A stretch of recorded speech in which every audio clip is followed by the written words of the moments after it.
Alright, Mr. Alto, here's how it's going down. You are about to witness the greatest video you have ever seen in your life.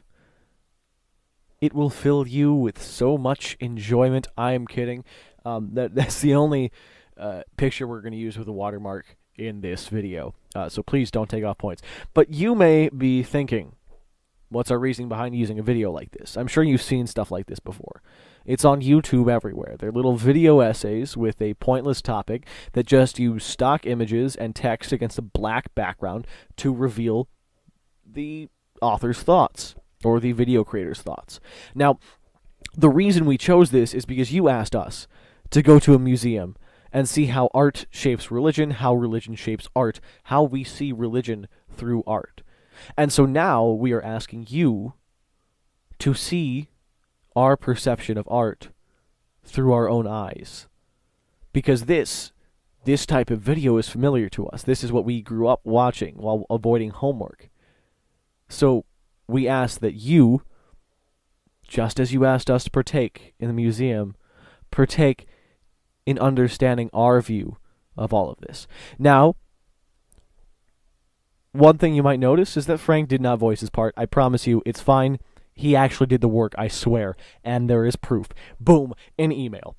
Yes, it might say I'm too tired to think about what this project is called. Yes, the script he gave me might be called, I don't think this qualifies as a script, but as you will soon find out, it does. So, without further ado, let's jump in, cheesy joke number 1, with our first piece of art. Saint Sebastian was an early martyr of the church, commonly depicted tied to a tree or a pedestal and being shot at with arrows. The art reflects how Saint Sebastian was killed, as well as showing his immense impact throughout the years. The German Gothic style of sculpture shows the impact that Catholicism had throughout Germany, including Augsburg, which the drapery around his torso is reminiscent of. And the pose of the sculpture pays homage to Italy and the Vatican, where Catholicism stemmed from, and from where Sebastian was killed, Rome.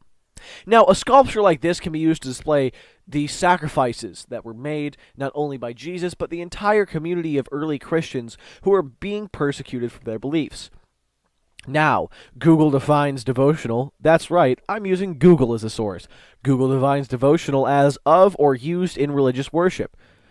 Now, the prompt was to discover how it could be used for devotional purposes, or to say how it could be used in religious worship. Well, let's look at the significance of Saint Sebastian. The piece is clearly a reference to the death of Saint Sebastian, and years after his death, his cranium was brought to the town of Ebersberg, a location in southern Germany. Obviously, this piece came from an unnamed German sculptor, and it would be safe to assume that that sculptor lived in southern Germany, considering the fact that not only did Saint Sebastian's cranium exist in Augsburg, but also a Benedictine monastery was created there, and abbey.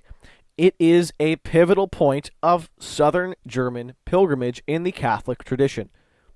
Not only that, but St. Sebastian's impact in southern Germany is shown through the influence of the Augsburg style of the drapery around the torso. Now, St. Sebastian is the patron saint of soldiers and the plague-stricken. That combined with St. Sebastian's death, I would say that this piece was created to show a sense of perseverance that comes with being a Catholic in troubled times. Its devotional purpose is to be used as a piece of worship not only for his patronage, soldiers and the plague-stricken, but also as a point of pride for Catholics to show perseverance through one person who did so much and who has influenced so many. The medicine master Buddha, also known as the Yakushi Nyorai, was composed of a number of hollowed-out pieces of wood that were then covered with lacquer and gilding. This sculpture would have served as the principal image of worship in a Buddhist temple hall. The Buddha Yakushi resides in the lapis lazuli paradise of the East and heals all diseases, including the ailment of ignorance. His left hand once held a medicine jar, while his right hand gestures reassurance.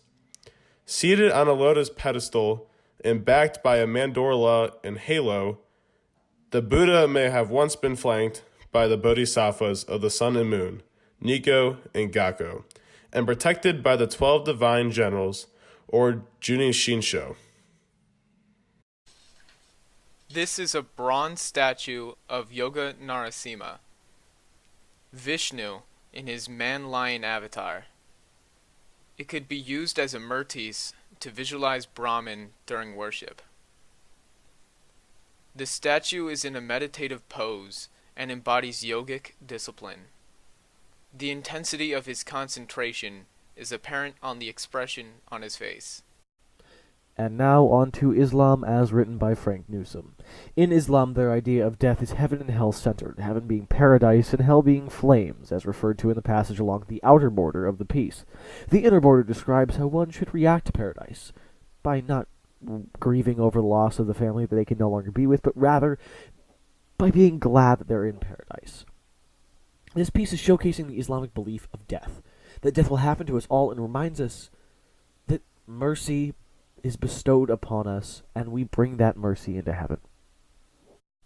Now, studying religious art leads to the realization that there are common themes throughout all world religions that are able just to show how similar we really are.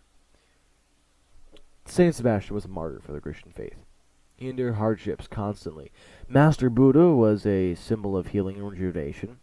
Vishnu Man-Lion promotes balance between good and evil, and the tombstone represents how bad times in one's life can be expressed through happiness. All of these used together provide a much more in-depth explanation of the hardships of being a human, of humanity, and how to cope with those hardships, as all religions have some way of doing. Through art, we are able to see through a medium into someone else's world, into someone else's understanding, into someone else's mind.